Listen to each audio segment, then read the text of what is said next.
बिस्मिल्लाहिर्रहमानिर्रहीम। अस्सलातु वस्सलामु अलैका या रसूलल्लाह सल्लल्लाहु तआला अलैहि वसल्लम। नाज़रीन मोहतरम, अबू दाऊद शरीफ की रिवायत है, हुजूर सल्लल्लाहु अलैहि वसल्लम ने इरशाद फरमाया, जिसका मफहूम है, अगर तुम में से किसी को खाने की दावत दी जाए तो दावत को कबूल कर लेना चाहिए। अल्लाह ताला हम तमाम को इस हदीस शरीफ पर अमल करने की तौफीक अता फरमाए, आमीन।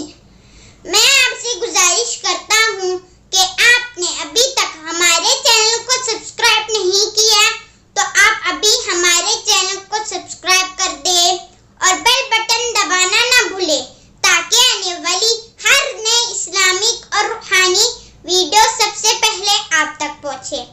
अस्सलामुअलैकुम व रहमतुल्लाहि